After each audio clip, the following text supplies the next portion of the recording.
Kumusta mga kaibigan, maligayang pagdating sa aking channel.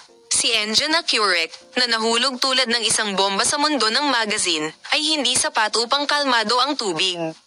Kung hindi man, nagdulot ito ng mga kaganapan na lumago pa.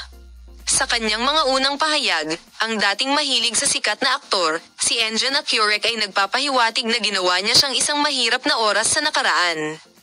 Ayoko nang mag-shut up, iginuhit niya ang pansin. Gayunpaman, kapag ang impluwensya ng mga salitang ito ay hindi pa naipasa, isang bagong diskurso ang nagsimulang mag-ikot sa mundo ng magazine.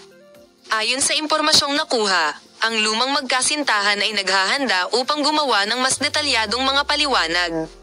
Bagaman ito ay kagiliw-giliw na magkaroon ng alingaungaw, ang ilang mga mapagkukunan ay nagtaltalan na ang ex-lover ay may maraming impormasyon at paliwanag at naghihintay para sa tamang oras upang ibahagi ang mga ito.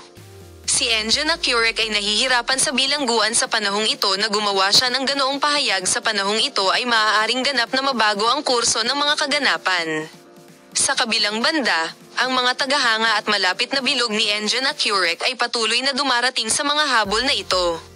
Sa partikular, inihayag ng mga abogado ng aktor na sisimulan nila ang legal na proseso sa pamamagitan ng paglalarawan ng mga pahayag ng ex-lover bilang walang batayan at sinasadya.